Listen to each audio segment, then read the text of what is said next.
Armed men kicked through the hospital door and opened fire on wounded soldiers lying on stretchers. A masked gunman grabbed a young Navy corpsman by the throat and threw him against the wall like a ragged doll. Blood sprayed across the floor. Patients screamed.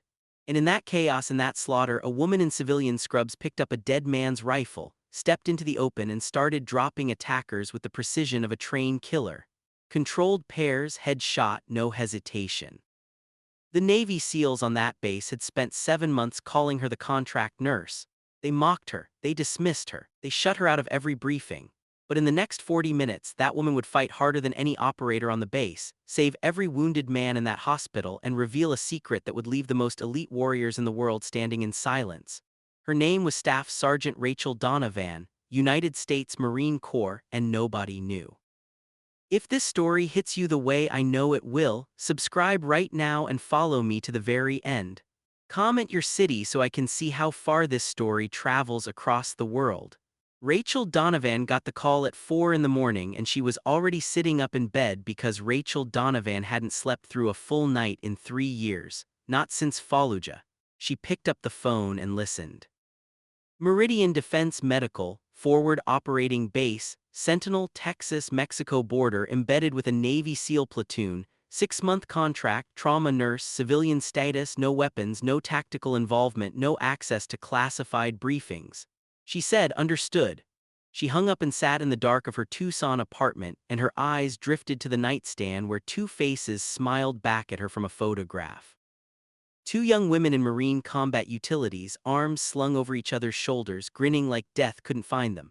One was Rachel, the other was Corporal Maria Reyes. Maria's daughter had just turned 5. Maria never saw it. Rachel touched the glass over Maria's face. I'm going back, she said, not for medals, not for anyone's approval. I'm going back because somebody's best friend is out there right now and I'm not letting her die the way you did. She packed one bag. She tucked the photograph between her folded scrubs and she told no one who she really was. Here is what Rachel Donovan's full military record contained, and here is what she buried, so deep that not a single human being at FOB's Sentinel would ever see it. 8 years United States Marine Corps enlisted at 17, 2 combat deployments to Fallujah, 170 patrols outside the wire. Bronze Star with Combat 5 for Valor awarded after she carried a wounded Marine named Gutierrez 400M through a kill zone while returning fire with her sidearm. The citation said she refused to leave him. The truth was simpler than that. She never even considered it.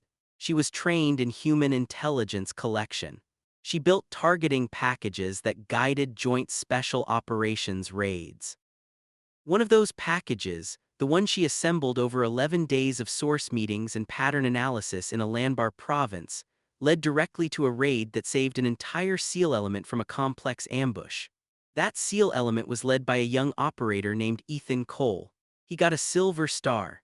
She got a line in a classified report that nobody outside of SCIF would ever read. And then Maria died, not from a bullet, not from a bomb. Maria caught shrapnel during a mortar attack and the wound was survivable. Every surgeon who reviewed the case later said the same thing, survivable. But the field medic on that helicopter panicked. His hands shook so bad he couldn't pack the wound. He fumbled the gauze, he forgot his training. And Maria Reyes, who had survived 2 deployments, who had a daughter named Sophia waiting at Camp Pendleton, bled to death at 30,000 FT because one person's hands weren't steady when it mattered. Rachel held Maria's hand when she died. She felt it go cold. She felt the exact moment the grip loosened and there was nothing on the other end. 6 weeks later, Rachel left the Corps. She didn't leave because she was broken. She left because she understood something that changed everything.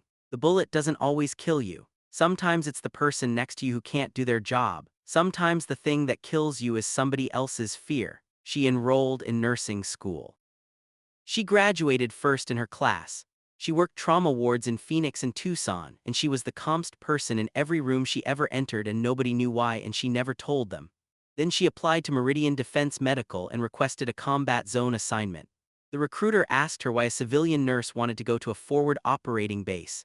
Rachel said because that's where people die when someone isn't ready. The recruiter didn't ask any more questions. FO Sentinel sat in the desert like a clenched fist.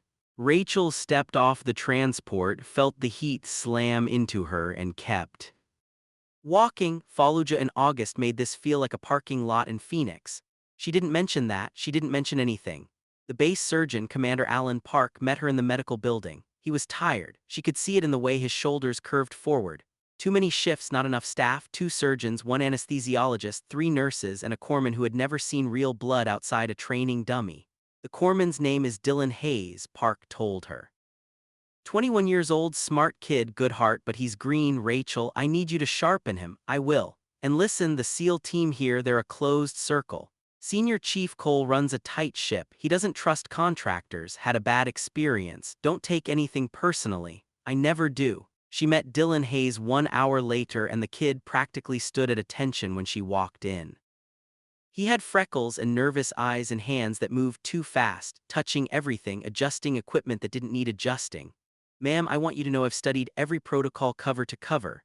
I scored 94 on my field med exam. I know my stuff. Sit down, Dylan. He sat. Don't call me ma'am, call me Rachel, and let me ask you something. She pulled a roll of gauze from the shelf and placed it on the table between them. A man comes through that door. Femoral artery is open. Blood is hitting the floor and pulses. Your hands start shaking. What do? Apply direct pressure, pack the wound with. No, before that, before your hands even move, he stared at her. You breathe one breath, just one, because right now your brain is panicking, and a panicking brain sends panicking signals to your hands, and panicking hands can't pack a wound. And a wound that doesn't get packed kills your patient. One breath resets everything. That one breath is the difference between a phone call that says your husband is coming home and a knock on the door from 2 Marines in dress blues. Dylan's face changed. The eagerness drained out and something serious took its place. Who taught you that? Someone who's not here anymore? Rachel pushed the gauze toward him. Pack this wound, show me. He didn't ask again. He packed the wound. She corrected his hand position, his pressure, his speed. She made him do it again and again and again until the gauze was soaked and his fingers ached and he was doing it right. Good, tomorrow we do it in the dark. In the dark, bombs don't wait for the lights to come on. Dylan, day 3 on base. Rachel was in the trauma bay restocking shelves when she heard boots. Not one pair, 3 heavy, deliberate, the walk of men who own every room they enter. Senior Chief Ethan Cole filled the doorway. 2 of his operators flanked him. Torres on the left, a man they called Bishop on the right. Cole didn't look at her like a person. He looked at her like a problem. So you're the contract nurse. That's right. Let me be real clear with you. My men get hurt, they come to this room. And the person standing in this room better be worth a damn. Because I already know what happens when they're not. Then you know why I take this seriously. Do you? Because in my experience, contractors take the paycheck seriously. The job, not so much. He stepped closer. You ever been shot at? Rachel lined up a row of chest seals on the shelf without looking at him. Have you ever sutured a chest cavity while someone's screaming? Torres almost smiled. Bishop coughed, Cole's jaw tightened. I asked you a direct question. Now Rachel turned. She looked at him full in, and there was something in her eyes that stopped the room cold. Not anger, not defiance, something older than both. Something that had been forged in a place that Cole, for all his combat experience, might recognize if he looked closely enough. Senior Chief, I'm here to do one thing. Keep your men alive if they come through that door broken. That's my job, that's my only job, and I'm going to do it whether you trust me or not. Trust is earned. Then watch me earn it. Cole held her stare for 3 full seconds, then he turned and walked out. Torres lingered in the doorway studying her. He's not personal about it, Torres said. He just carries Daniels with him everywhere. He should, Rachel said. That's what loss is supposed to do, make you carry it so you never drop someone else. Torres tilted his head. You sound like you know something about that. Everybody knows something about that. He left, but something stayed with him, a feeling he couldn't shake that this woman was not what her badge said she was. Rachel started reading the daily threat briefs the next morning. They were posted in the operations center, unclassified summaries that most medical staff walk past without a second glance. Rachel didn't walk past them. She stood in front of the threat board every morning for 20 minutes reading patterns, tracking movement, cross-referencing locations. Lieutenant Commander Sarah Chen, the intelligence officer, noticed on day 5. Mo. Sent nurses don't read threat maps. Most nurses haven't buried friends. Chen leaned against the door frame. You read them like you understand them, not just the words, the patterns. Patterns keep people alive. Where did you learn to read patterns like that? Rachel turned a page on the brief. Life. Chen wasn't buying it. She was an intelligence officer. Reading people was her job. And this woman, this quiet contract nurse with the steady hands and the flat effect and the eyes that never stopped scanning, did not compute. But Chen also knew when to push and when to wait. She waited. 12 days in, Rachel was sitting with a threat brief and a cup of cold coffee when she saw it. The change was subtle. 3 local informants who had been providing regular updates to the intelligence team had gone silent. All 3 within 5 days of each other. Surveillance reports showed small groups of military-age males at observation distance from the south perimeter. Drone activity had increased along a specific corridor and patrol routes had been probed 3 times in the past week. Short contacts, quick withdrawals, testing response times. Rachel's stomach dropped. She knew this playbook. She had seen it in a Lanbar province in 2007. When your sources go dark and the watchers multiply, it means one thing: they're not watching anymore, they're planning. She went straight to Dr. Park. "We need to prepare for mass casualties." Park put down his pen. "Excuse me, the threat indicators have shifted. Informants are dark. Surveillance has increased on the south side. Patrol probes are escalating. Someone is building toward an attack." "Rachel, the official assessment is low threat. I know what the assessment says. I also know that the assessment is wrong." "That's a strong statement from a contract nurse."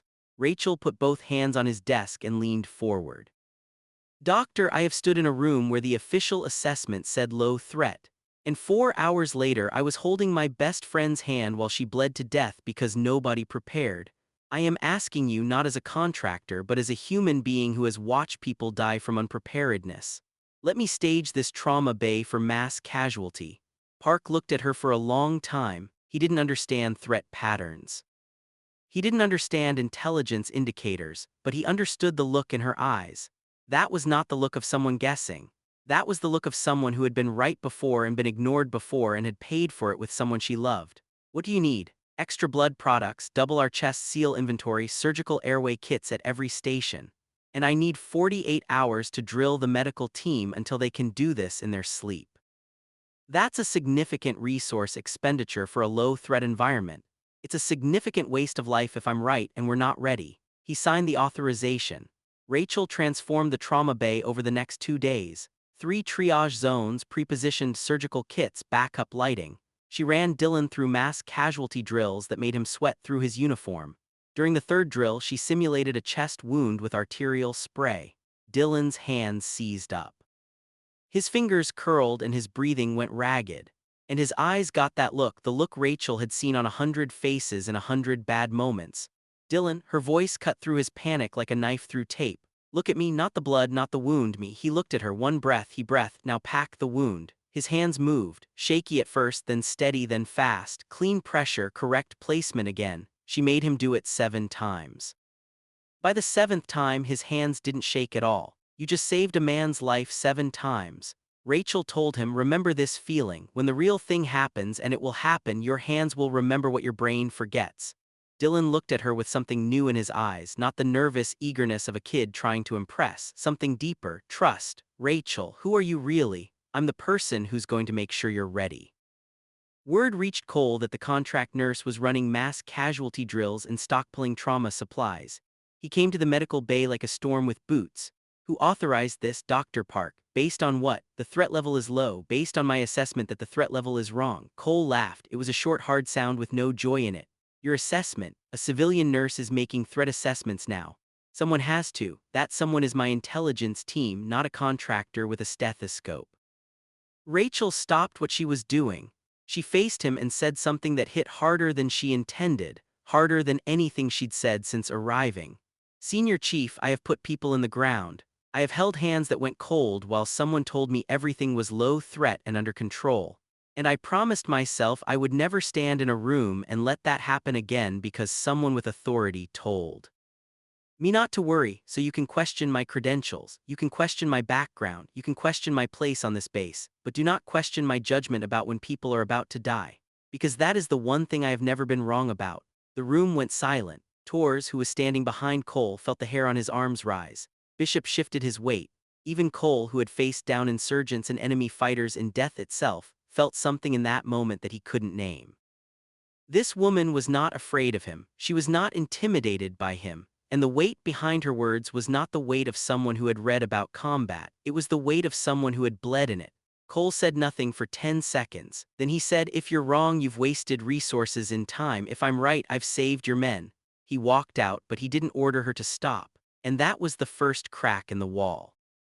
That night, alone in her quarters, Rachel opened the small box she kept at the bottom of her bag. The bronze star sat on a bed of velvet, the Combat V device catching the dim light. Below it was a folded letter, Maria's handwriting, messy, rushed, alive. "Ra, if something happens to me, don't you dare stop, not with a gun, with your heart. You're the strongest person I know, and the world doesn't need you behind a wall. It needs you out there where it counts. Promise me." Rachel folded the letter and put it back. She reached under her mattress and pulled out the Beretta M9. She checked the magazine. 15 rounds. She checked the chamber. Clear. She slid it back. Then she dropped to the floor and did 50 push-ups, 50 sit-ups, 10 minutes of shadow boxing. Her strikes were crisp, precise, military. The body remembers what the badge doesn't show. She sat on the edge of her bed and listened to the desert silence. And the silence was wrong, too deep. Too still, the same silence she had felt in Fallujah before the worst night of her life. 3 days. She could feel it. Something was coming for this base. And when it arrived, it wouldn't care about threat assessments or clearance levels or who wore a uniform and who wore scrubs. It would only care about one thing: who was ready. Rachel Donovan checked her weapon one more time, set her alarm for 4:00 a.m. and closed her eyes. She didn't sleep. She hadn't slept through a full night in 3 years. But she rested the way a Marine rests. Light, alert, one sound away from standing. 72 hours later at exactly 3:47 a.m. the south wall of Forward Operating Base Sentinel disappeared in a column of fire and shrapnel, and the screaming started and the gunfire started. And the only person on that entire base who was already on her feet, already moving, already calm, was the contract nurse that nobody trusted and nobody noticed and nobody knew. And the promise she made to a dead woman was about to be kept in blood. The blast hit at 3:47 a.m. and Rachel was already standing. She had been awake for 11 minutes, sitting on the edge of her cot, boots laced, Beretta under her waistband, staring at the wall. Her body had woken her the way it always did before something terrible. No alarm, no sound, just a feeling deep in her gut that pulled her out of sleep like a hand yanking her from water. Then the south wall blew apart. The concussion wave knocked supplies off shelves and threw the trauma bay door open. Dust filled the air. The lights flickered twice and died. Emergency generators kicked in 3 seconds later, flooding the room in red. Rachel was already moving. She grabbed Dylan Hayes by the shoulder before the kid even understood what had happened. He was on the floor, tangled in his blanket, eyes wide, mouth open. The kind of frozen that gets people killed. "Dylan, get up right now. What happened? What was? We're under attack. Get to the trauma bay. Do exactly what we drilled, nothing more, nothing less. Rachel, I can't, I don't." She grabbed his face with both hands, her palms pressed against his cheeks, and she forced his eyes to lock with hers.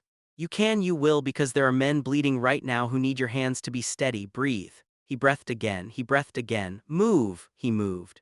Rachel reached the trauma bay 14 seconds after the explosion. She flipped on the backup surgical lights she had prepositioned 2 days ago. She ripped open the first triage kit.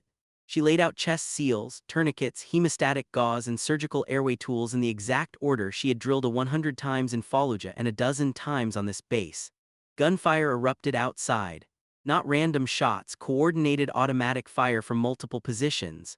South perimeter, east flank, overlapping fields of fire, textbook complex ambush. Rachel recognized the pattern in her bones before her brain even processed it.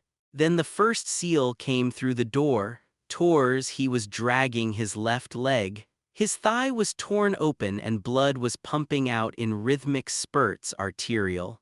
He had a tourniquet, half a plied above the wound, but his hands were slick with blood and he couldn't cinch it. "Tors, sit down. I can still fight. Just patch me up and sit down now." She grabbed the tourniquet, positioned it 2 and higher, and cranked it until Tors screamed. The bleeding slowed to a seep. She packed the wound with hemostatic gauze, applied pressure, and wrapped it tight. 45 seconds. One patient stabilized. Tors grabbed her arm. They breached the south fence. At least 15, maybe 20. They're heading for the hospital. Rachel didn't react the way a civilian should have reacted to that news. She didn't panic. She didn't freeze. She simply nodded and said, "How long before QRF responds?" Tors stared at her. Quick reaction force. That was military terminology, tactical terminology. Not something a contract nurse should know, let alone use instinctively. 20 minutes, maybe more. Comms are jammed on primary frequency. Secondary Cole's working it. Rachel pointed at Dylan, who was standing at his station, pale but upright, hands shaking but positioned correctly. Dylan, take over tours, keep pressure on that wound. If the bleeding restarts, crank the tourniquet one more turn, talk to him, keep him conscious. Okay, okay, Rachel, don't say okay, say copy, copy. The second SEAL came through the door at 351. Bishop. He was carrying a third man over his shoulder. A younger operator named Reeves, whose face was gray and whose chest was making a sound Rachel hadn't heard in 3 years. A sucking chest wound, open pneumothorax, air entering the chest cavity through the hole, collapsing the lung. Bishop dropped Reeves on the table and his hands were shaking. Bishop, the man who had jumped out of helicopters into gunfights, whose hands had never trembled in 12 years of special operations, was shaking. He's not breathing right, something's wrong with his chest. Fix him. Fix him now. Rachel ripped open Reeves' body armor and saw the wound. Entry wound right side between the fourth and fifth rib. Every time Reeves tried to inhale, air whistled through the hole instead of going through his airway. She slapped a chest seal over the wound. Vented, the seal created a one-way valve letting trapped air escape but preventing new air from entering. Reeves' breathing stabilized within 10 seconds, but his oxygen was dropping. His lips were turning blue. The lung was already partially collapsed, and the seal alone wouldn't be enough. Rachel grabbed a 14-gauge needle and looked at Dylan across the room. Dylan, what do I do for a tension pneumothorax? She was testing him, even now, even in this. Dylan's voice cracked, but the answer came. Needle decompression, second intercostal space, midclavicular line. Good, watch me. She drove the needle into Reeves's chest. A rush of air hissed out. His oxygen climbed. His color started coming back. Bishop watched the whole thing with his mouth open. Where the hell did you learn to do that? Nursing school, Rachel said without looking up. That was a lie. She learned it in a blown-out building in Fallujah, on her knees covered in someone else's blood, with a Marine sergeant screaming instructions in her ear while mortar rounds shook the walls. At 354, a bullet punched through the metal wall of the trauma bay and buried itself in the supply cabinet 6 in from Rachel's head. Dylan hit the floor. Rachel didn't move. She finished securing Reeves' IV line, taped it, checked the drip rate, and only then looked at the hole in the wall. Dylan, get back on your feet. They're shooting at us. They've been shooting at us since this started. You're still alive. Your patient is still alive. Stay on your feet and keep working. Another round came through the wall, then another. The attackers were targeting the hospital deliberately. Rachel understood what that meant. This wasn't random violence. This was calculated. Take out the medical facility and every wounded man on this base dies. At 356, Cole's voice crackled over the emergency radio that Rachel had mounted on the wall. His voice was controlled but tight, the voice of a man fighting hard and losing ground. All stations, this is Sentinel Actual, multiple breaches south and east perimeter. Enemy count estimated 20 plus. QRF is 30 minutes out. I need every able body on the line. Hospital locked down and shelter in place. Rachel looked at the door. She looked at Torres, who was gritting his teeth on the table. She looked at Bishop, who was checking his rifle magazine. Bishop, how many are pushing toward us? Last I saw 6 to 8 coming through the east corridor. Where's your nearest fighting position? Bishop stared at her. Lady, why are you asking me tactical questions? Because if they reach this door, everyone in this room dies. Where is the nearest fighting position? There's a sandbag barrier 20 m east, but there's nobody manning it. Everyone pulled back to the main compound. Rachel made a decision in that moment that crossed every line a civilian contractor was supposed to respect. CT, she reached under the surgical table and pulled out the Beretta M9. Torres saw it first. What the hell, you have a weapon? I have a lot of things you don't know about. At 3:59, a Marine security NCO named Sergeant First Class Gomez burst through the trauma bay door. He was bleeding from a cut above his eye and carrying 2 rifles. He looked at Rachel, looked at the Beretta in her hand, and something passed between them that didn't need words. You know how to use that? Gomez asked. Better than most people in this building. Gomez was Marine security force. He had an instinct for his own kind. Something in the way Rachel held that weapon, something in her stance. The way her finger sat along the frame instead of on the trigger, the way her eyes tracked the door and the walls simultaneously. Who are you? He asked. Right now, I'm the only thing standing between those men on those tables and the people trying to kill them. Gomez held out the M4 rifle. Take it. The M4 has more range. Rachel took the rifle. She checked the magazine, 28 rounds. She charged the weapon. The sound of the bolt slamming forward filled the room, and every person in that trauma bay heard it, and every person understood that something fundamental had just changed. Dylan looked up from Tor's side. His face was white. "Rachel, what are you doing?" "My job, Dylan, keep pressure on that wound." She turned to Gomez. "How many between us in the east barrier?" "I counted 4 moving through the motor pool. Flanking possible. They're using the vehicles for cover." Rachel looked back at Dylan one more time. "If anyone comes through that door who isn't wearing an American flag, you take Tor's sidearm and you defend your patients." "Understood." Dylan's hands were shaking, but he looked at Tor's, who gave him a nod, and something hardened in that kid's face. Something Rachel recognized because she had felt it herself a long time ago. "The moment you stop being scared and start being responsible." "Copy," Dylan said. Rachel stepped out of the trauma bay into a corridor filled with smoke and noise and chaos. And she moved the way she hadn't moved in 3 years. Low, fast, weapon up, scanning corners, checking sectors. Gomez was behind her. He watched her move and he knew. He didn't need a personnel file. He didn't need a DD-214. The way this woman moved through a combat zone told him everything her badge didn't. "Marine," he said. Once a Marine, always, not now, Sergeant." They reached the east corridor at 403. 2 attackers were moving between vehicles, advancing toward the hospital. Rachel dropped to one knee, steadied the M4 against a concrete barrier, and controlled her breathing. One breath, the same breath she taught Dylan. She fired twice, controlled pairs. The first attacker dropped, the second dove behind a truck. Gomez engaged the second target from a flanking position. Down. 2 more appeared from behind the motor pool. Rachel shifted, acquired, fired. One dropped, the fourth retreated. Gomez looked at her. "Nursing school doesn't teach that." "No, it doesn't." At 406 they pushed to the sandbag barrier and Rachel took a position covering the east approach. From here she could see the south perimeter where the main assault was concentrated. Cole's team was engaged in a vicious firefight. Muzzle flashes lit up the darkness like strobes. She could hear Cole on the radio calling positions, directing fire, doing what a senior chief does when his base is being overrun. Then a voice she didn't expect came over the radio, a panic voice. "The base surgeon, Dr. Park, medical emergency. We have 2 more wounded coming in. Trauma bay is overwhelmed. Hayes is alone. I need Donovan back here now." Rachel looked at the east approach. 2 more attackers were advancing. She looked back toward the hospital.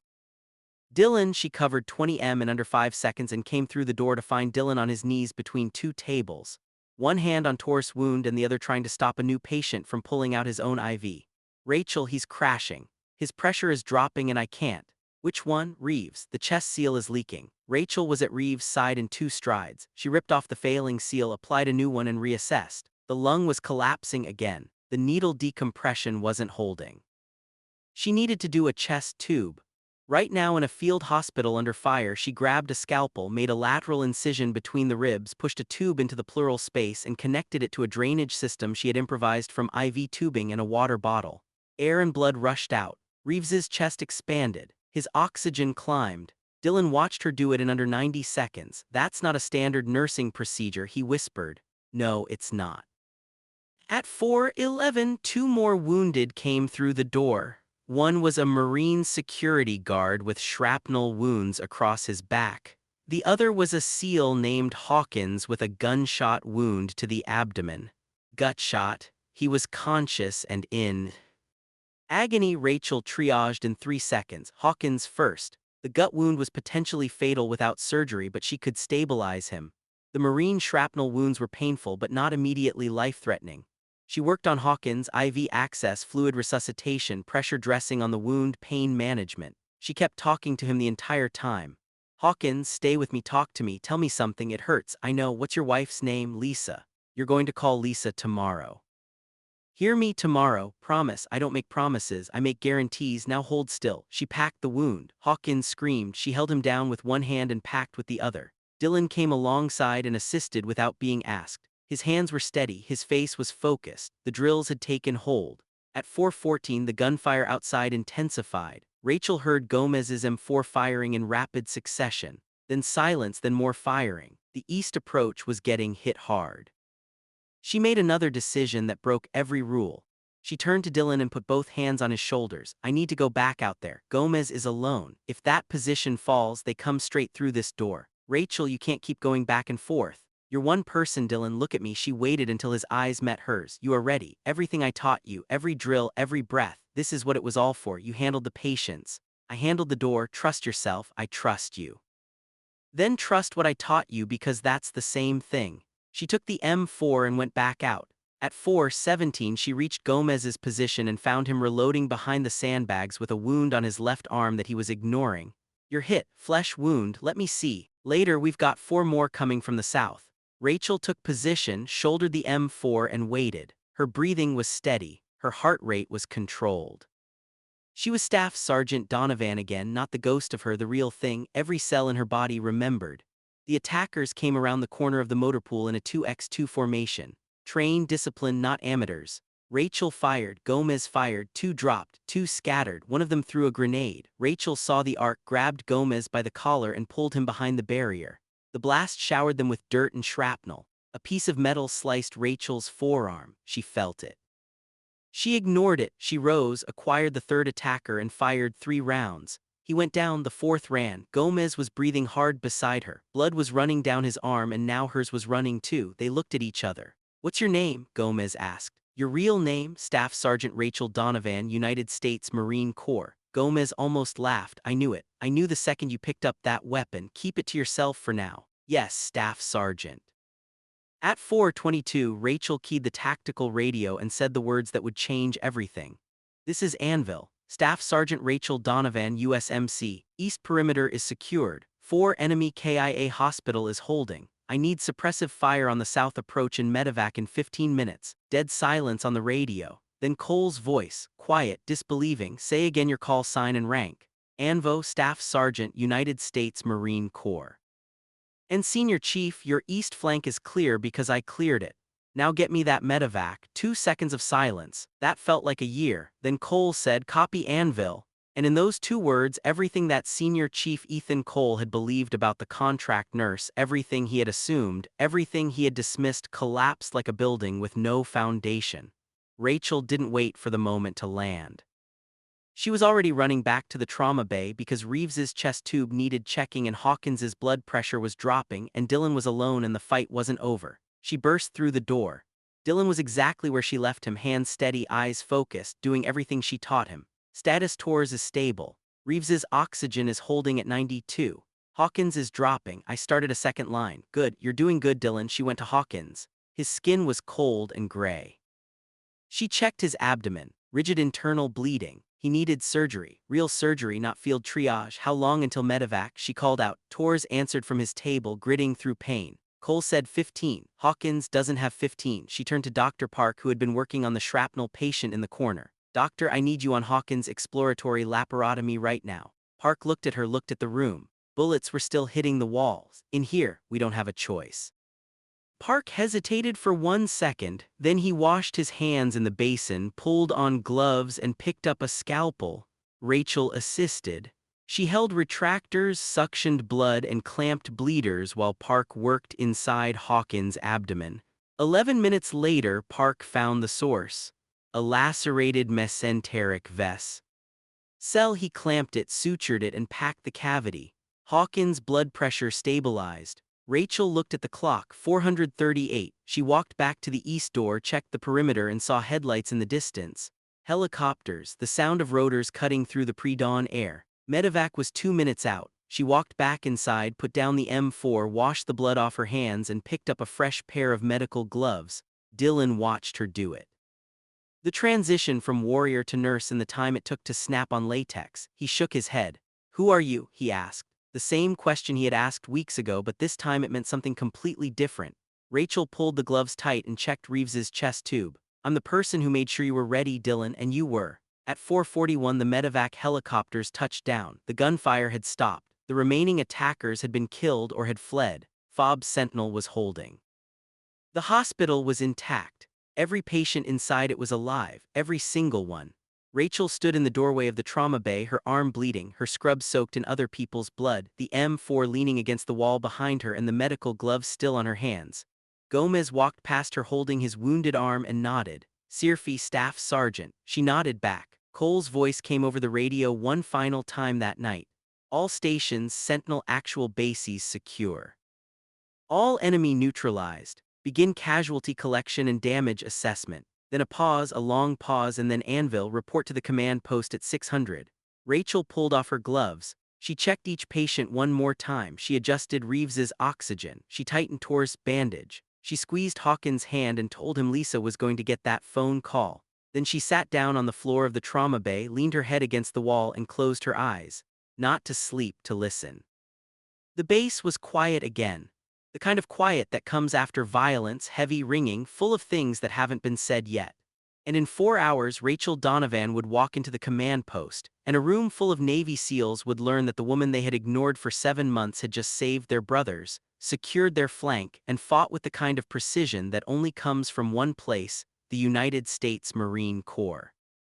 And the man who had thrown her name across the room on her first day would have to stand in front of her and reckon with the fact that the intelligence package that earned him his Silver Star, the one that saved his life and the lives of his entire element years ago in Alanbar province, had been built by the same hands that tonight held his wounded men together. Rachel Donovan sat on that floor with blood drying on her arms and a letter from a dead friend folded in her pocket. And she didn't feel victorious. She didn't feel proud. She felt Maria close, present, like a hand on her shoulder that wasn't there. And she whispered so quietly that no one in that room could hear. "Nobody died tonight, Maria. I kept my promise." Rachel didn't move from that floor for 47 minutes. She sat with her back against the wall, blood drying on her forearms, the cut on her left arm throbbing in time with her heartbeat. She could hear the medevac helicopters lifting off, the heavy chop of rotors fading into the pre-dawn sky, carrying Hawkins and 2 other critical patients to a level 1 trauma center 60 mi east. She could hear boots moving outside, the careful, controlled movement of men clearing the perimeter, checking bodies, securing the base. She could hear Dylan breathing. He was sitting 3 ft from her on the floor, his back against the opposite wall. His hands were resting on his knees. They were still, completely still. And that was the thing that hit Rachel harder than anything that had happened in the last hour. Those hands had been shaking 12 hours ago during a drill. Now, after the real thing, after blood and gunfire and chaos, they were steady. "You did good tonight, Dylan." He didn't answer right away. He was staring at the floor between his boots where a pool of someone's blood had dried into a dark stain. "I didn't freeze," he said quietly. "No, you didn't. I wanted to. When that first bullet came through the wall, every muscle in my body wanted to drop and curl up and disappear. But you didn't, because of you, because you told me to breathe." Rachel closed her eyes. "You told yourself to breathe. I just reminded you once. Everything after that was you." Dylan looked at her then, really looked at her. And the question was in his eyes before it was on his lips. "Rachel, the things you did tonight, the way you moved out there, the way you talked on the radio, Staff Sergeant, USMC, I need you to tell me the truth. Who are you?" Rachel opened her eyes. She looked at this kid who had just become a man in the space of 40 minutes, who had kept 3 wounded operators alive with hands that shouldn't have been steady but air, and she made a decision. "Not now, Dylan, later, I promise, but not now." He accepted it, not because the answer didn't matter, but because he trusted her enough to wait. At 5:30, Dr. Park came into the trauma bay. He had washed the blood off his hands but not off his uniform. He looked like a man who had aged 5 years in 2 hours. He walked to Rachel, looked down at her, and extended his hand. She took it. He pulled her to her feet. "The cut on your arm needs sutures. I'll do it myself, Rachel." "Fine." He sat her on a stool and cleaned the wound. It was a 4-in laceration from the grenade shrapnel. He irrigated it, applied local anesthetic, and began suturing with the steady precision of a man who had done 10,000 stitches. While he worked, he talked quietly so only she could hear. "I pulled your full personnel file 30 minutes ago. I called Meridian Defense Medical and told them I needed your complete background for the after-action report. They sent it encrypted." Rachel said nothing. 170 combat patrols. Bronze Star with Valor, human intelligence collection, targeting packages for joint special operations. He paused, pulling a stitch tight. "You built the intel package for Operation Crimson Gate."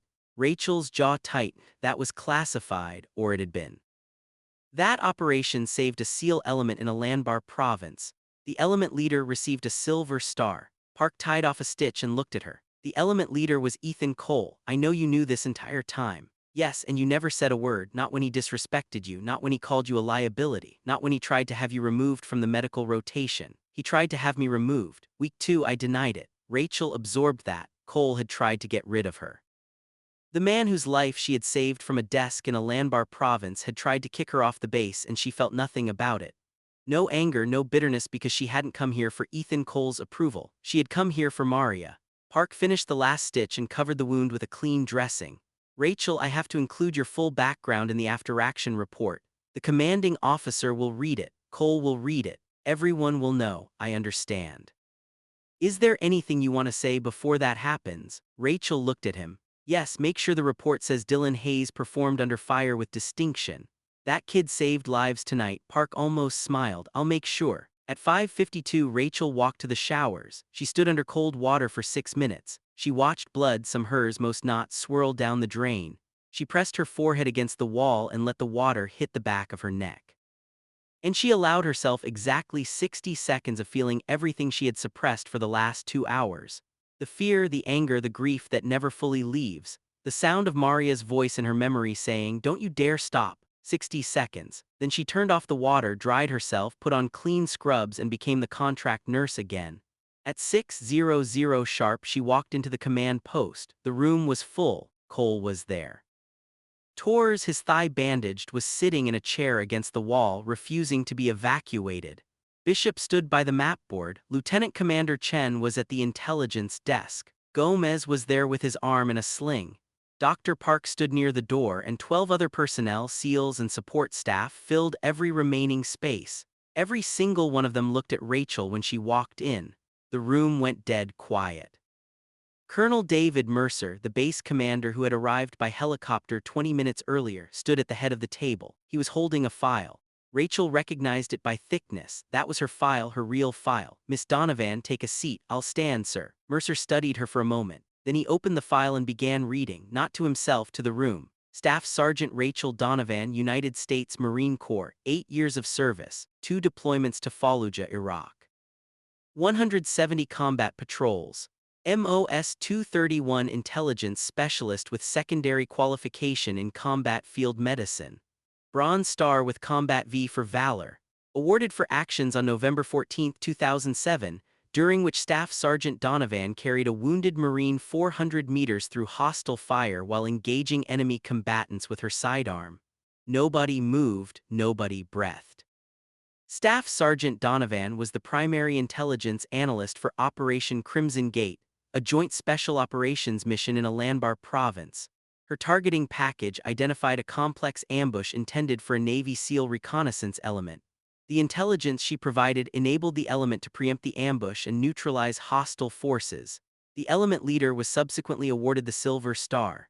Mercer looked up from the file. He looked at Cole. Cole wasn't moving. His face was carved from stone, but his eyes were doing something Rachel had never seen in 7 months on this base. They were uncertain. The element leader, Mercer said slowly, was Senior Chief Ethan Cole. The silence in that room became something physical, something that pressed against the walls and the ceiling and every person standing in it. Torres turned his head and stared at Cole. Bishop's mouth opened slightly. Chen closed her eyes and shook her head. The way a person does when a puzzle they've been working on suddenly reveals its picture. Cole said nothing. Mercer continued. After separating from the Marine Corps, Miss Donovan obtained her nursing degree and contracted with Meridian Defense Medical for forward deployment assignments. She arrived at FOB Sentinel 7 months ago as a civilian trauma nurse. He closed the file last night. During the attack on this installation, Miss Donovan stabilized 4 critical patients, performed an emergency surgical procedure under fire, armed herself, engaged and neutralized enemy combatants on the east perimeter, and coordinated tactical communications that directly contributed to the defense of this base. He set the file on the table. "Are there questions?" Torres spoke first. "So the person who saved my life last night also saved the senior chief's life 3 years ago and none of us knew." "Correct. And she's been here for 7 months getting treated like a liability and she never said a word." "That appears to be the case." Torres looked at Rachel. "Why?" Rachel met his eyes. "Because I didn't come here to prove anything to anyone. I came here to do a job, but you could have shut all of us up on day 1. You could have thrown that bronze star on the table and told Cole to his face that you saved his team. And then what? You trust me because of a medal. You trust me because of a piece of paper. That's the same mistake Cole made when he trusted the last contractor. Good resume, good credentials, and when it mattered, the man hid and someone died. She paused. I don't want trust based on paperwork. I want trust based on what I do when the lights go out and the blood hits the floor. Gomez, standing by the wall with his arm in a sling, said quietly, Semperi. Rachel glanced at him. He nodded. She nodded back. Mercer turned to Cole. Senior Chief, do you have anything to say? Every eye in the room moved to Cole. This was the man who had thrown her name across the room, who had called contractors cowards, who had tried to have her removed, who had judged her every single day for 7 months based on a badge and a set of scrubs. Cole stood up. He was a big man, broad shoulders, thick neck, hands that had killed people and saved people and carried coffins. He walked across the room toward Rachel, and every person in that command post held their breath.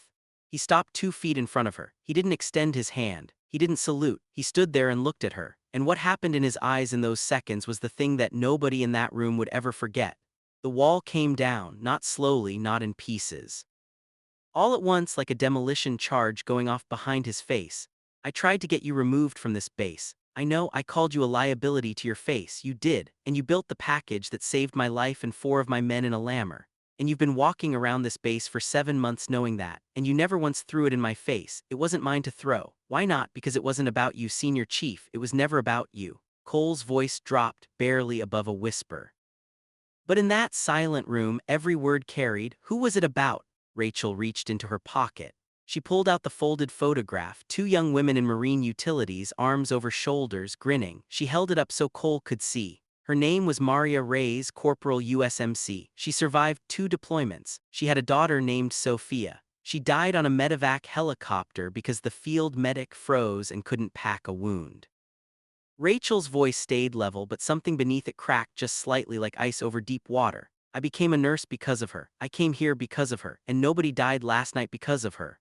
Cole looked at the photograph for a long time. He recognized something in that image, not the faces, the bond. The same bond he had with every man in his platoon. The bond that makes you carry someone else's weight when your own legs are breaking. I misjudged you, he said. You didn't misjudge me. You judged the badge, the scrubs, the clipboard. You saw what you expected to see because the last time you trusted a contractor, it cost you someone you loved. I understand that. I don't blame you for it. You should. I lost someone too, Senior Chief. I know what it does to you. It makes you build walls so high you can't see who's standing on the other side. But walls don't keep people safe. People keep people safe. Cole's chin dipped just barely. The closest thing to a bow that a man like him would ever offer. Staff Sergeant Donovan, it was the first time he used her rank, the first time he acknowledged what she was. And the way he said it, with weight and gravity and something that sounded a lot like respect, forged in the hardest possible way, meant more than any medal or citation ever could. Senior Chief Cole, he extended his hand. She took it. And in that handshake, in the grip of 2 warriors who had saved each other's lives without ever knowing it, something broke open that was bigger than both of them. Bigger than rank and branch and badge and every stupid wall that human beings build between themselves and the people who are trying to help them. Tours started clapping. Then Bishop, then Gomez, then the whole room. Rachel didn't smile, she didn't cry. She squeezed Cole's hand once, released it, and turned to Mercer. Colonel, I have one request. Name it. Petty Officer 3rd Class Dylan Hayes performed under fire last night with exceptional skill and composure. He stabilized 3 critical patients, maintained triage protocols during active combat, and made clinical decisions that directly preserve life. He should be recognized. Mercer nodded. It'll be in the report, and Colonel, he did it because he was trained, not because he was lucky. He was trained. That matters, noted. Staff Sergeant Rachel turned and walked toward the door. She had patients to check. Tours needed a wound evaluation. Reeves' chest tube output needed monitoring, and she wanted to find Dylan and tell him what had just happened in this room before he heard it from someone else. She was almost at the door when Chen caught her arm. I knew something was off about you. The way you read those threat briefs, the way you predicted this attack. You should trust those instincts, Commander, they're good. You could have told me. Would it have changed anything? Chen thought about it. No, I suppose not. You would have done everything exactly the same. Then it didn't need to be said. Rachel walked out of the command post into the morning light. The base was damaged, vehicles burned, the south wall was rubble, but the hospital stood, and every person who had been inside it when the shooting started was still breathing. She found Dylan in the trauma bay. He was restocking supplies. His hands were moving with a calm efficiency that hadn't existed 3 weeks ago. When he saw her, he stopped. I heard Tors told me everything. The Bronze Star, the patrols, Operation Crimson Gate, Cole's Silver Star. He shook his head. You were a Marine this whole time. I'm still a Marine, Dylan. Why didn't you tell me? Rachel sat down on the stool where Park had sutured her arm. She looked at this kid, this 21-year-old from Ohio who had joined the Navy because his grandfather carried a legacy. And she gave him the only answer that was true. Because if I told you I was a combat veteran with a Bronze Star, you would have listened to me because of what I was. Instead, you listened to me because of what I taught you. And what I taught you saved 3 men's lives last night. Not my rank, not my medals, what you learned. That's the difference between respect and trust, Dylan. Respect is easy. Trust is earned in the dark. Dylan's eyes were wet. He blinked hard and looked away. My grandfather used to say something. He said the best corpsman he ever served with in Vietnam was a man nobody noticed until everyone was dying. And then that man was the only one standing. Your grandfather was a smart man. He would have loved you. Rachel felt something loosen in her chest, something tight and old and heavy that she had been carrying since the day she left the Corps. Tell me about him sometime. I will. She stood up and put her hand on his shoulder. You're not green anymore, Dylan. After last night, you're not green. He straightened, something in his posture shifted, not the nervous kid who stood at attention on day one. A corpsman, a medic who had been tested and hadn't broken. Copy staff sergeant, she almost smiled almost. At 9:15 Rachel went back to her quarters. She closed the door. She sat on her cot and opened the small box, the Bronze Star on its velvet, Maria's letter beneath it. She unfolded the letter and read it again, even though she knew every word by heart. Ra, if something happens to me, don't you dare stop. Not with a gun, with your heart. You're the strongest person I know, and the world doesn't need you behind a wall, it needs you out there where it counts. Promise me. Rachel folded the letter, she placed it back in the box. She placed the photograph of her and Maria on the nightstand where she could see it. Then she did something she hadn't done in 3 years, she cried. Not loud, not dramatic, just tears running down her face in the quiet of a room that smelled like antiseptic and gunpowder. Tears for Maria, tears for Gutierrez, the Marine she carried through Fallujah, tears for every person she had saved and every person she couldn't. Tears for the version of herself that had walked into this base 7 months ago carrying all of it alone. She cried for 4 minutes. Then she washed her face, put on fresh scrubs and walked back to the trauma bay, because there were patients who needed checking, supplies that needed restocking, and a young corpsman who still had things to learn. At 1100, Tors hobbled into the trauma bay on crutches. He wasn't supposed to be walking. Rachel gave him a look that could have stopped a convoy. Get back in bed. Can't came to say something. He balanced on his crutches and looked at her with an expression that was equal parts embarrassment and admiration.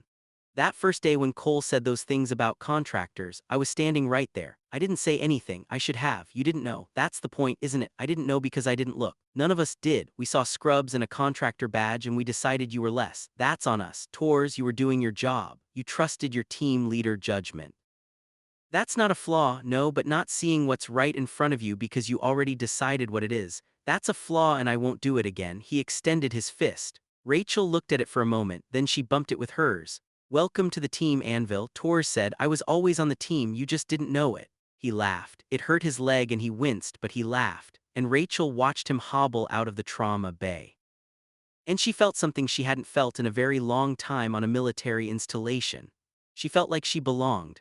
Not because they finally knew her rank, not because they read her file, but because she had stood in the fire with them and come out the other side. And that fire had burned away every label and every assumption and every wall. And what was left was the only thing that ever really mattered. When everything falls apart, the only question is whether your hands are steady. Rachel Donovan's hands had been steady her entire life. And now finally the people around her knew why. But knowing the truth and living with it are two different things. And what came next, what unfolded in the days and weeks after that night would test Rachel Donovan in ways that combat never did. Because fighting an enemy is simple. The enemy tries to kill you and you try to survive. But earning a place in a family that rejected you, finding purpose after the promise is kept. Learning to let people in after years of carrying everything alone. That is the battle that has no end and no easy victory, and Rachel was just beginning to fight it. The first change happened at noon on the day after the attack, and it was so small that most people would have missed it. Rachel was walking from the trauma bay to the supply tent when she passed the SEAL team's ready room. The door was open. It had never been open when she walked by before. In 7 months, every time Rachel passed that door, it was shut, locked, a closed world that civilian contractors did not enter. Today it was open.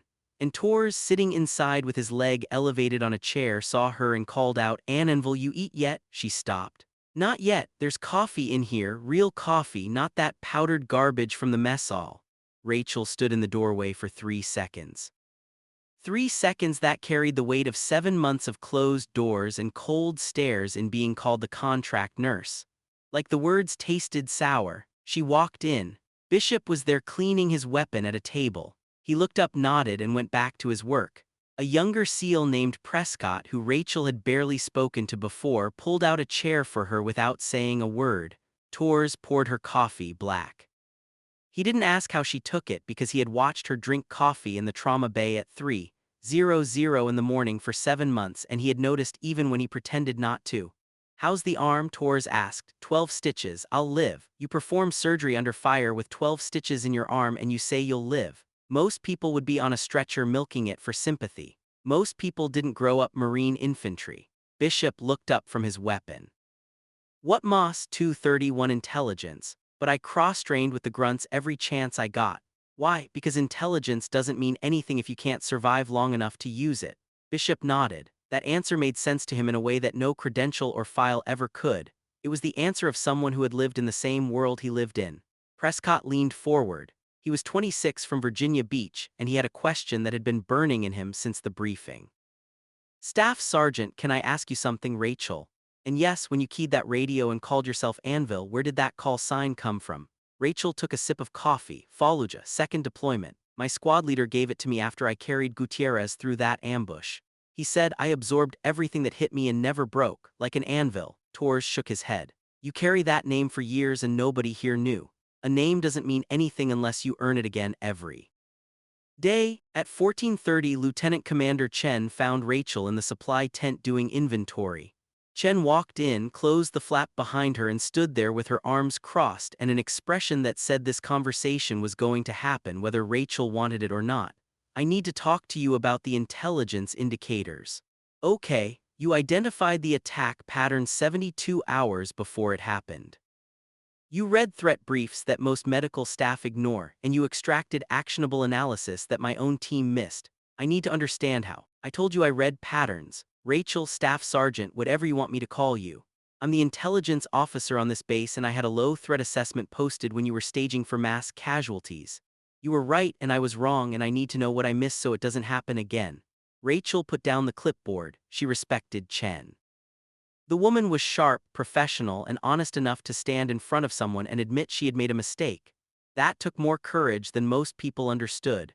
"You didn't miss anything in the data. The data was there. What you missed was the context." "Explain." 3 informants going dark in the same week. That's not a coincidence. That's either intimidation or elimination. Either way, it means someone on the other side is cleaning house before an operation. You flagged it as a communication disruption. I flagged it as a precursor because I spent 2 years in a land bar watching exactly that pattern precede every major attack. Chen absorbed this, and the patrol probes short contacts with quick withdrawal. They weren't engaging. They were timing. How fast do we respond? From which direction with how many? They were mapping our reaction. My team assessed those as harassment. Your team hasn't been in a place where harassment turns into a funeral. I have. Chen was quiet for a long moment. Then she said something that surprised Rachel. "I want you in my briefings. I'm a contractor. You're a marine intelligence specialist with more combat pattern analysis experience than half my team combined. I don't care what your badge says. I care about not getting people killed. You'd have to clear it with Cole. I already did." Rachel blinked. That was the second crack. Cole had approved her access to classified intelligence briefings. The man who had tried to have her removed from the base 3 weeks ago was now opening doors. He had personally locked. "When do I start?" "Tomorrow morning, 600, I'll be there." Chen turned to leave, then stopped. "Rachel, for what it's worth, if I had listened to you 3 days earlier, we might have had air support on standby. We might have had the QRF pre-staged." People still would have been hurt, but maybe not as badly. You listened when it mattered, that's what counts. That's generous.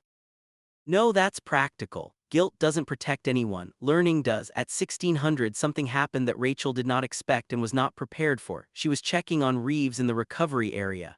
His chest tube was draining properly. His oxygen was stable and he was conscious for the first time since the attack. When she walked in, his eyes tracked to her and stayed there. "You're the one," he said. His voice was thin, raspy from the intubation. "I'm the one what?"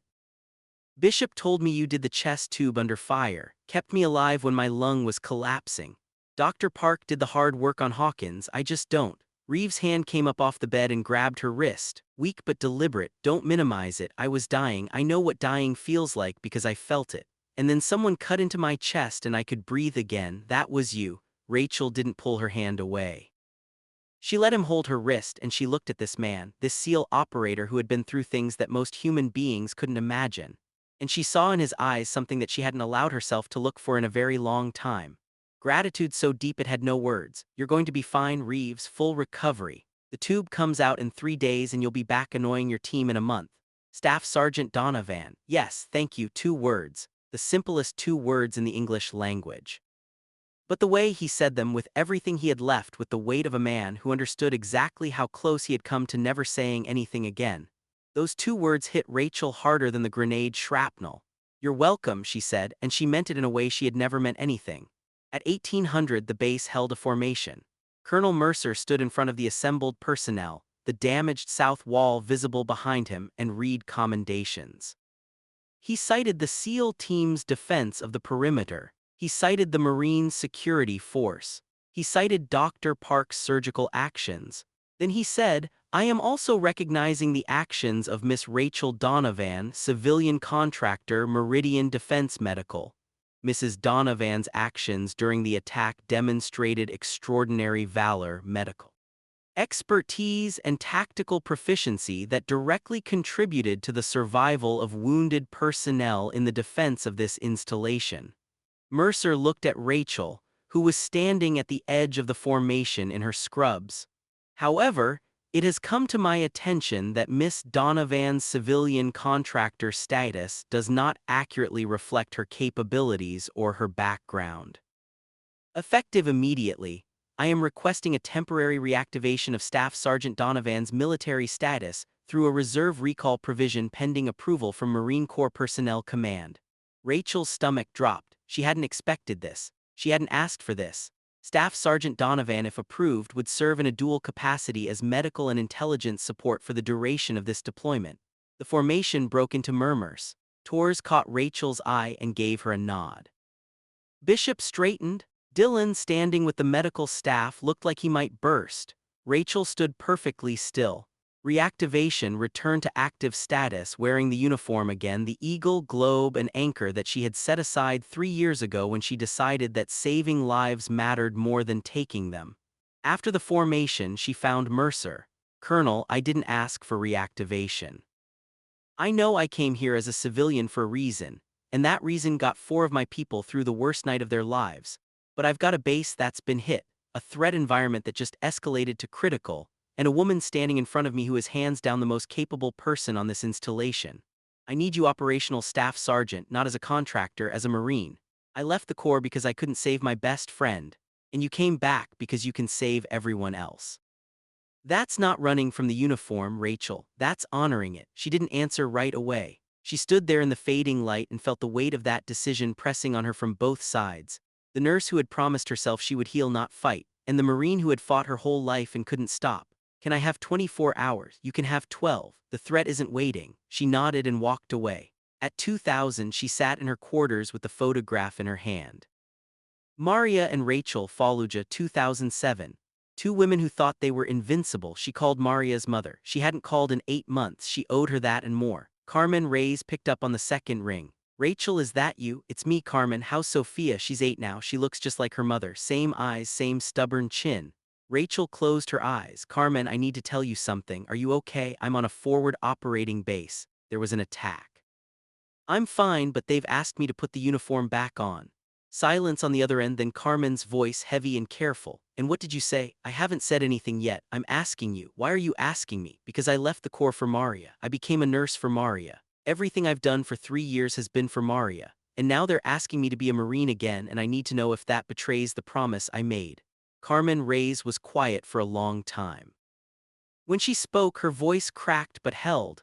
Rachel, my daughter didn't die because you were a Marine. She died because someone wasn't ready. You spent 3 years making yourself ready. You spent 3 years making other people ready. That's not a betrayal. That's the promise being kept in a way Maria would have understood better than anyone. Carmen, listen to me. My daughter loved you. You were her sister.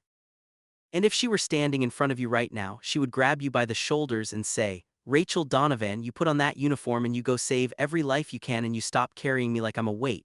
I'm not a weight, I'm a wing. Rachel's throat closed. She pressed her hand over her mouth and breathed through it. Are you there? Carmen asked. I'm here, then go be a Marine, mija, and come home safe. I will. She hung up. She sat in the dark for 15 minutes. Then she stood, opened her locker, and pulled out the one item she had brought that nobody ever saw. Folded at the bottom of her bag beneath everything else was a set of Marine combat utilities. Desert pattern, faded, worn soft from a 100 washes and a 100 patrols and a 100 nights sleeping in the dirt. She had carried them to every assignment since she left the Corps. She never wore them. She never took them out, but she never left them behind either, because leaving them behind would have meant letting go of something she wasn't ready to release. Rachel held the uniform against her chest and felt the fabric under her fingers. And for the first time in 3 years, it didn't feel like a ghost. It felt like skin. At 7:00 the next morning, Rachel walked into the command post wearing Marine combat utilities with her rank insignia on the collar. Staff Sergeant USMC, the room noticed, every person in that room noticed. Lou was standing at the map table. He turned, saw her, and for 1 second his face showed something unguarded. Not surprise, recognition, like he was finally seeing the person who had been there all along.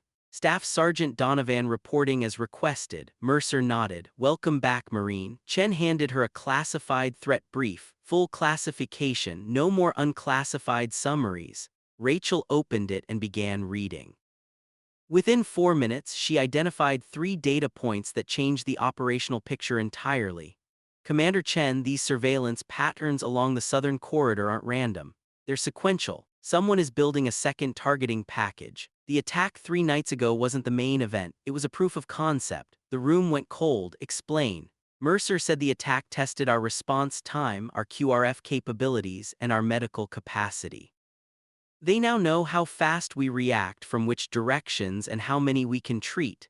If I were planning a follow-up, I would hit us harder from a different axis and specifically target our ability to evacuate casualties. You're saying we're going to be hit again? I'm saying someone is planning to hit us again, and this time they'll know our playbook. Cole stepped forward. What do you recommend? It was the first time he had ever asked her for tactical input, not medical advice, not a nursing opinion, a tactical recommendation from one warrior to another. Change everything. Response routes, QRF staging, communication frequencies, medical evacuation protocols. If they mapped our reactions, we give them a new map that doesn't match. How fast can you build a new pattern analysis? Give me access to the full intelligence feed in 12 hours. Cole looked at Mercer. Mercer nodded. You've got it, Cole said. Then he added something that made Torres almost fall out of his chair. And Donovan, I want you in our tactical planning sessions going forward, not as medical support, as an intelligence advisor. Rachel nodded. Copy, Senior Chief. At 9:30, Rachel was in the intelligence center working through communications intercepts when Dylan found her. He stood in the doorway and stared at her uniform like he was seeing a stranger. You look different. I feel different. Is it weird wearing it again? Rachel ran her hand along the fabric of her sleeve. It's like putting on a language you stop speaking.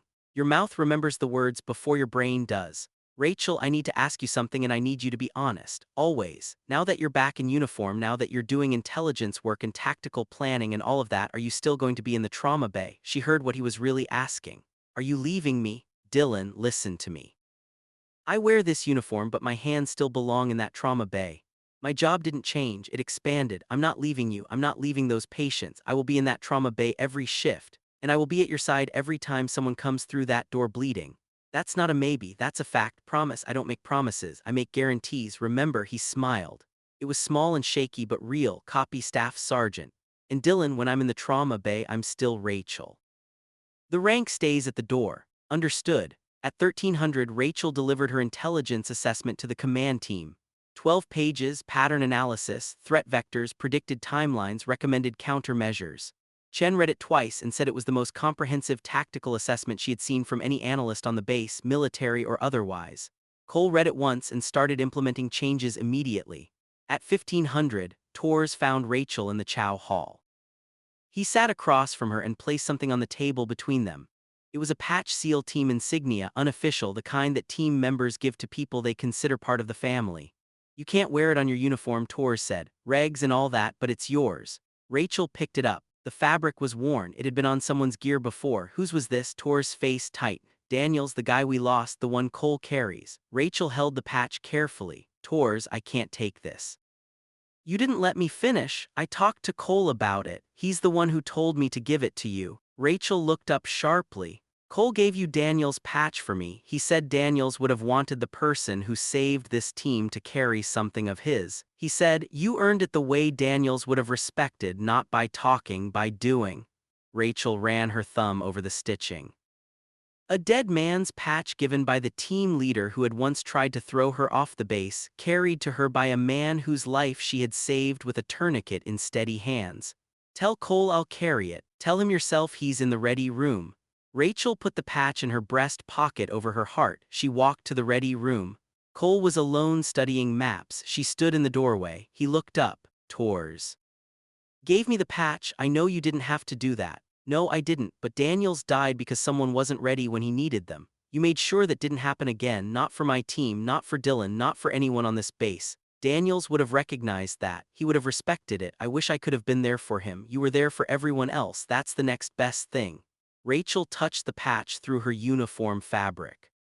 Senior Chief, the follow-up attack I'm projecting, it's going to be worse than the first. I know, and this time I won't be sitting in the trauma bay waiting. I'll be in the fight from the beginning. I know that too. Are you okay with that? Cole looked at her for a long time and then he said something that completed a journey that had started 7 months ago when he threw a clipboard across a room and called her a liability.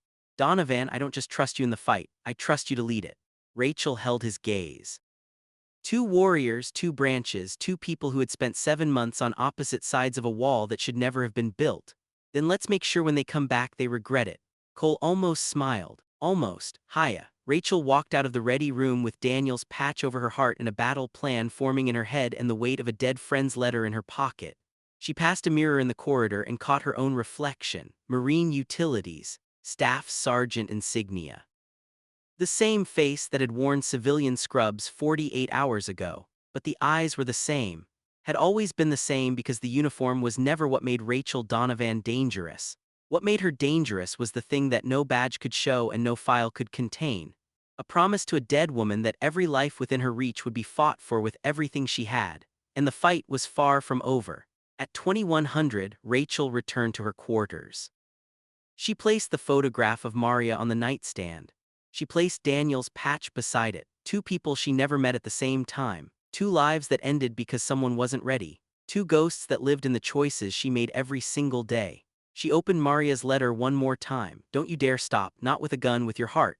Rachel folded the letter, held it against her chest, and whispered into the empty room, I'm not stopping, Maria. I'm just getting started. Then she set her alarm for 4:00, placed the Beretta on the nightstand next to the photograph and closed her eyes. Sleep didn't come, it never did, but readiness did, the kind that lives in your bones and never turns off. The kind that made Rachel Donovan the most dangerous person on FOB Sentinel. Not because she could fight, not because she could heal, but because she would never ever stop doing both. Rachel's intelligence assessment was right. She knew it would be. She had hoped she was wrong. At 2:15, 6 days after the first attack, the communications intercept spiked. Chen called Rachel to the intelligence center and showed her the feed. Encrypted transmissions across 3 frequencies, all converging on coordinates less than 4 miles from FOB Sentinel. This is it, Rachel said. How long do we have? Based on the staging patterns, 36 to 48 hours. They'll hit us at night. They'll come from the west this time because they know our east and south response is hardened. You're sure about west? It's what I would do. The south wall is rebuilt and reinforced. The east perimeter has new fighting positions, but the west approach has a drainage cover that runs under the fence line. It's big enough for a man to crawl through. They know about it because they've been watching us for 2 weeks. Chen stared at the map. We never flagged that covert as a vulnerability. They did. Rachel brought the assessment to Cole and Mercer at 300. The command post was quiet, the kind of quiet that exists before people start making decisions that will determine who lives and who dies. 48 hours. Rachel said west approach. Estimated force is larger than the first attack, 25 to 30. They'll target the covert for infiltration and use a vehicle-borne explosive on the main gate as a diversion. Cole studied the map. His jaw was working. Rachel had seen that jaw before. It was the jaw of a man calculating odds and not liking the numbers. What's your recommendation? Ambush the ambush. Let them think we don't know about the culvert. Stage a reaction force inside the west compound. When they come through, we close the door behind them and end it. Mercer leaned forward. That's aggressive. They hit our hospital last time, Colonel. They targeted wounded men on stretchers. Aggressive is the appropriate response. Cole looked at her. Something passed between them that didn't require words. The understanding of two people who had both been on the wrong end of an ambush and knew that the only way to survive the next one was to become the ambush. I want Donovan on the tactical element, Cole said to Mercer. He's medical and intelligence. She's a Marine combat veteran who cleared my east flank with a borrowed rifle while performing surgery between engagements. She's on the tactical element. Mercer looked at Rachel. Staff Sergeant, are you willing? I volunteered for this deployment, Colonel. I didn't specify which parts. Then you're in. At 600, Rachel briefed the full tactical plan. 12 SEALs, 6 Marine Security Force. Rachel as intelligence advisor embedded with the reaction element. Dylan and Dr. Park in the trauma bay pre-stage for mass casualty. Every detail of the base's response pattern was altered. New routes, new positions, new communication protocols. If the attackers had mapped the old playbook, they were going to walk into a book they had never read. After the briefing, Rachel found Dylan. I heard you're going outside the wire this time. I'll be with Cole's element on the west compound. Dylan's face tightened. She could see the fear working behind his eyes. The same fear she had trained out of his hands but couldn't train out of his heart. Dylan, look at me. He looked. If casualties come in, and they will come in, you run that trauma bay exactly the way I taught you. You don't wait for me, you don't look for me, you work. Every second you spend wondering where I am is a second your patient doesn't have. What if you're one of the casualties? Rachel didn't flinch. Then you treat me the same way you'd treat anyone else. One breath, steady hands. Save the life in front of you. Rachel, I can't. You can. You proved it 6 days ago. You're not the kid who froze anymore, Dylan. You're a combat corpsman. Act like it. His jaw set. She watched the fear recede and something harder take its place. The transformation she had been building in him since day one. Copy, Staff Sergeant. Good. And Dylan, I'm coming back. That's not a promise. That's a guarantee. At 1400, Torres found Rachel in the armory. She was checking an M4, the same one Gomez had given her during the first attack. Torres leaned against the door frame and watched her field strip the weapon, clean each component, and reassemble it in under 60 seconds. You know, most intelligence specialists I've worked with can't do that blindfolded. Who said I can't do it blindfolded? Torres laughed. Then the laugh faded and something serious took over. Donovan, I need to say something to you before tomorrow night. Then say it. After Daniels died, this team changed. Cole changed. We all did. We closed ranks so tight that nobody could get in. We told ourselves it was discipline, it was unit cohesion, but it wasn't, it was fear. We were afraid that if we let someone in and they weren't good enough, we'd lose another brother. That's not fear, Torres, that's grief wearing a uniform. Maybe, but the result was the same. We shut out everyone who wasn't us, including you. Especially you, and you were the best thing that walked onto this base. Rachel slid the magazine into the M4 and set it on the table. Torres, I didn't take it personally then, and I don't take it personally now. That's what makes it worse. You should have taken it personally. You should have been furious. Instead, you just showed up every day and did the work and waited for us to catch up. That's a kind of strength I don't think any of us understood until it was too late. It's not too late. We're here, we're planning together, fighting together. That's all I ever wanted. Torres pushed off the doorframe and stood straight. Tomorrow night, wherever you are on that compound, I've got your 6. I know you do. See Anvil Huya Torres, he grinned. A SEAL saying to a Marine saying hiya to a SEAL. 7 months ago it would have been unthinkable. At 2200, the night before the anticipated attack, Rachel sat in her quarters one last time. She had her kit ready, body armor, helmet, M4 with 6 magazines, medical pack strapped to her back because she refused to go into a fight without the ability to save a life. She picked up the photograph of Maria. She looked at it for a long time, then she did something she had never done before. She turned the photograph over and wrote on the back with a pen, "Maria, if I don't come back from this, tell Sophia her Aunt Rachel loved her. And tell her that courage isn't the absence of fear.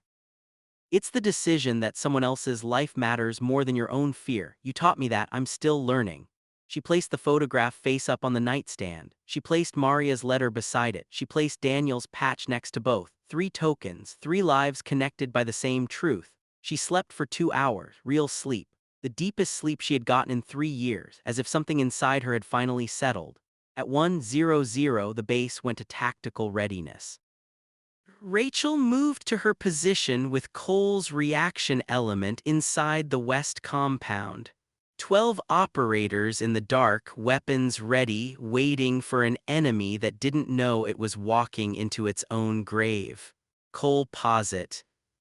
I and his team in a horseshoe formation around the covert exit point. Rachel was on the left flank with Torres and Bishop. Gomez in the Marine security element held the right. Cole keyed his radio voice, barely a whisper. "All elements, this is Sentinel, actual weapons tight until my command. Nobody fires until they're through the culvert and inside the compound. We let them in and we shut the door." Rachel controlled her breathing. Her heart rate was 62. She had checked it on her watch. Combat ready, the same heart rate she had in Fallujah before every patrol. Her body knew this rhythm the way a musician knows a song. At 147, the first explosion hit the main gate, vehicle borne. Massive, exactly where Rachel had predicted the diversion. Rachel didn't react to it. Neither did Cole. Neither did anyone in the reaction element. They held position and waited. At 149, movement at the covert. Rachel saw the first shape emerge through her night vision, then a second, then a third. Armed men crawling through the drainage pipe and emerging inside the compound perimeter exactly as she had mapped. 4, 5, 6, they kept coming. Cole held, he let them come. 7, 8, 9, they were forming up inside the compound 20 from the horseshoe. 10, Cole's voice ice cold. One word, execute. The compound erupted. 20 operators opened fire simultaneously from 3 sides. The attackers had no cover, no escape, no time. The engagement lasted 41 seconds. When it stopped, 10 men were on the ground and the covert was sealed by Gomez's element, but it wasn't over.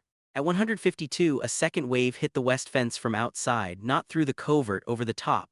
RPGs streaked across the compound. One hit a vehicle 20 feet from Rachel's position. The blast threw her sideways. She hit a concrete barrier, felt her ribs crack and tasted blood. Torres grabbed her. "Donovan, you hit ribs, I'm functional, you're bleeding from your mouth." I said, "I'm functional." She got to one knee, shouldered the M4 and engaged. Controlled pairs, the same discipline that had carried her through Fallujah, through the first attack, through every moment that tried to break her. Cole was on the radio calling for air support. The second wave was larger than projected, not 25, closer to 40. They had underestimated the force by 15 fighters. At 1:55, a call came over the radio that stopped Rachel's heart. Dylan's voice shaking but controlled. "Trauma Bay, this is Hayes. We have incoming wounded, 3 critical, I need backup." Rachel looked at the firefight raging around her. She looked at the trauma bay across the compound. Torres saw her face. "Go, we've got this." "Torres, the west flank, we've got it. Go save lives, that's what you do."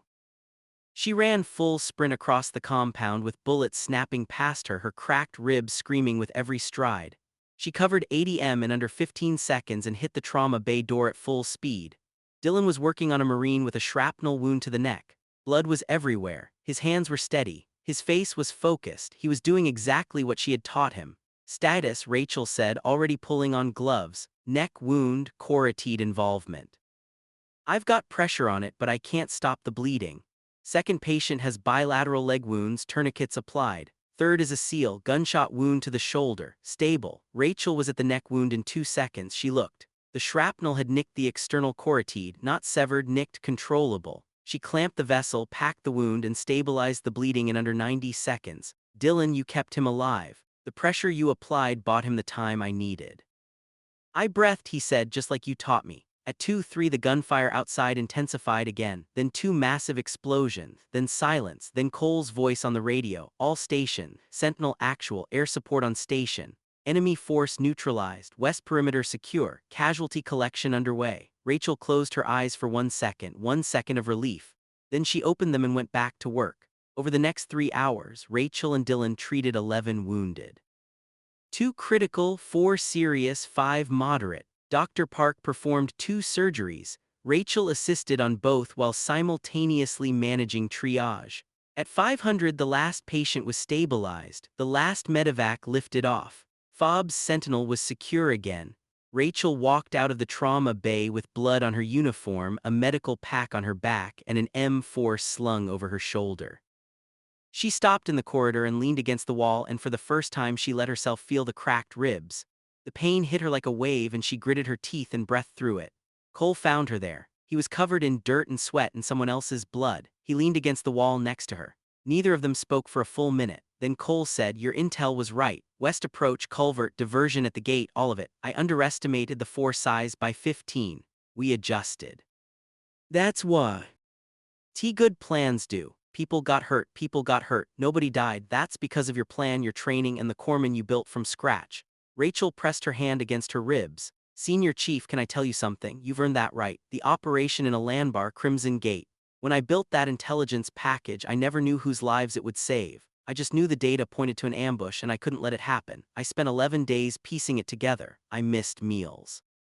I didn't sleep. I lost 8 pounds in 11 days because I couldn't stop working until the picture was complete. I didn't know that. You weren't supposed to. That's how intelligence works. You never see the person behind the data. You just see the result. But I want you to know, when I heard that the raid was successful, when I heard that every operator came home, I sat in a plywood office in a land bar and cried. Not because I was proud, because I was relieved. Because somewhere out there, a group of men I had never met were alive because of something I built with my hands." Cole's jaw tightened. He stared at the wall opposite them. "I've told the story of that night 100 times. The ambush we preempted, the fight, the Silver Star. And not once, not a single time did I think about the person who made it possible. Not once did I ask who built the package that saved us. I just wore the medal and told the story. That's not your fault. It is because that's the same thing I did to you here. I looked at the result without seeing the person behind it. I saw a contractor badge and made up my mind. And the person behind that badge had already saved my life once and was about to do it again. We all have blind spots, Senior Chief. Mine almost got people killed, but it didn't because you adjusted, you listened, you opened that door. That matters more than the mistake." Cole turned his head and looked at her. "Staff Sergeant Donovan, when this deployment is over, I'm writing a letter to Marine Corps Personnel Command. I'm recommending you for permanent reactivation and assignment to a Joint Special Operations Support Element. You don't have to do that. I'm not doing it for you. I'm doing it because the military needs people like you in positions where they can do what you do. Not hidden behind contractor badges. Not invisible, seen, recognized, utilized. I spent 3 years trying to be invisible, and you spent 1 night proving that invisible is a waste of what you are." At 8:00, Colonel Mercer held a final base formation. He read the commendations for the second engagement. He cited the SEAL team, the Marine Security Force, the medical staff, and the intelligence section. Then he said, "I am awarding a Navy and Marine Corps combination medal with Combat V to Staff Sergeant Rachel Donovan, United States Marine Corps, for extraordinary service during 2 separate enemy engagements at Forward Operating Base Sentinel. Staff Sergeant Donovan's actions as medical provider, intelligence analyst, and tactical combatant directly contributed to the survival of wounded personnel. The accurate prediction and defeat of a coordinated enemy assault and the overall defense of this installation." Rachel stood at attention. Mercer pinned the medal on her uniform. The formation applauded. Torres whistled. Bishop nodded. Dillon stood in the back row and wiped his eyes with his sleeve and didn't care who saw. Cole stepped forward after the ceremony and shook her hand in front of the entire base. "Proud to serve with you, Staff Sergeant. Proud to serve with you, Senior Chief." 3 weeks later, Rachel Donovan's deployment ended. She packed her bag in the same quarters where she had spent 7 months being no one. She placed Maria's photograph in the bag. She placed Daniel's patch in her pocket. She folded Maria's letter and put it where she always put it, close to her heart. Dillon came to say goodbye. He stood in her doorway and tried to speak and couldn't. "Come here," Rachel said. She hugged him, the kid who had frozen on day 1. The corpsman who had saved 3 lives under fire. The young man who would carry what she taught him for the rest of his career. "You're ready, Dillon. You were ready the night of the first attack, and you've been ready every day since. Because of you, I just showed you what was already there. Will I see you again? Guarantee it." Torres was next. He hugged her hard enough to make her ribs ache. Bishop shook her hand and said 4 words that meant everything. "You're one of us." Gomez saluted, Marine to Marine. Cole walked her to the transport. They stood together in the morning heat, the same heat that had hit her 7 months ago when she arrived as nobody. "Donovan, I have one question I never asked." "Ask it." "When you arrived here, you knew who I was, you knew about Crimson Gate, you knew I owed you my life, and you watched me disrespect you and dismiss you and try to remove you from this base. And you said nothing for 7 months. That's no. Tia question. The question is why?" Rachel looked at him. She looked at this man who had started as her adversary and become her brother in arms, and she gave him the answer she had been carrying since the day she walked through the gate. "Because trust that comes from a file isn't trust, it's obligation. If I had told you on day one that I built the package for Crimson Gate, you would have respected me out of debt, not out of belief. And debt runs out, belief doesn't." She paused. "I needed you to see what I could do, not what I had done. Because the next time a contractor walks onto your base and she doesn't have a bronze star or a combat record or a classified file, I need you to give her a chance. Not because of who she was, because of who she might be." Cole was quiet for a long time. Then he reached into his pocket and pulled out his silver star. He held it in his palm. "This has been mine for 3 years, but it was built on ground you laid, so half of it belongs to you.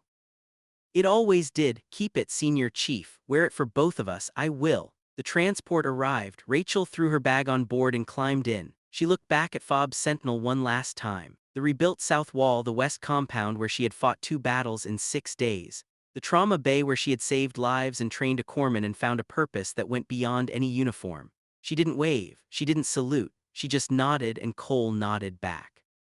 4 months later, Rachel Donovan was in her apartment in Tucson, Arizona. The apartment was the same. The nightstand was different, 2 photographs now. The first was Maria and Rachel in Fallujah, 2 young women who thought they were invincible. The second was new. Rachel in Marine Combat Utilities standing with 12 Navy SEALs, a Marine security team, a Navy surgeon, and a young corpsman from Ohio. 2 families, 2 chapters, 1 truth. Dylan called her every Sunday. He was assigned to a new unit now, a Marine Expeditionary Force deploying to the Pacific. He told her he had trained 3 junior corpsmen using her methods. 1 breath, steady hands, pack the wound. "They're calling it the Donovan Protocol," he said. "Tell them to call it the Ray's Protocol." "Who's Ray's?" "The woman who started all of this. I'll tell you about her someday." Torres sent her a message on the anniversary of the first attack. "Still carrying Daniel's patch anvil every day." "Good, so are we." Cole wrote the letter he promised. Marine Corps Personnel Command approved Rachel's permanent reactivation 6 weeks later. She received orders to a Joint Special Operations Intelligence Unit based in Virginia. The assignment would put her exactly where she belonged, behind the data that saved lives and beside the people who needed her. Before she reported, she drove to Arlington National Cemetery. She walked the roads until she found the headstone she visited every year. Corporal Maria Reyes, United States Marine Corps, beloved daughter, beloved mother. Rachel knelt in the grass and placed a small bronze pin beside the flowers someone else had left. It was the Combat V device from her combination medal, the symbol of valor under fire. "I kept my promise, Maria. Nobody died on my watch, not one." She touched the cold stone. "Your daughter is growing up beautiful. Carmen sends me photos. Sophia has your eyes and your stubborn chin." And she told Carmen last week that she wants to be a Marine just like her mom. Rachel pressed her forehead against the headstone. "I'm going back in full active duty Joint Special Operations. I'll be doing what I do best, building the intelligence that brings people home. And every package I build, every life I help save, every person who walks off a helicopter instead of being carried off in a flag, that's you. That's always been you." She stood up. She adjusted her uniform. She touched the headstone one last time. "Sirfi Maria, always faithful, always." Then Staff Sergeant Rachel Donovan walked away from the grave of the woman who changed everything. And she walked toward the rest of her life with steady hands and clear eyes, and a heart that had been broken and rebuilt and broken again and rebuilt again until it was stronger than anything that had ever tried to destroy it. Because fire doesn't care what you wear. It doesn't care about rank or gender or branch or badge. It asks only one question. When everything collapses, are your hands steady? Rachel Donovan's hands were steady on the day she carried a wounded Marine through Fallujah. They were steady on the night she saved a hospital full of SEALs. They were steady on the morning she pinned on a uniform she thought she'd never wear again. And they were steady now, walking forward into whatever came next, carrying the memory of everyone she had lost, and the promise that no one else would die because someone wasn't ready. Not on her watch, not ever. And sometimes the strongest person in the room is the one nobody sees until everyone needs them. Rachel Donovan was proof of she always had been. And the world was just beginning to understand what one woman with steady hands and an unbreakable heart could do when she decided that invisible was just another word for ready.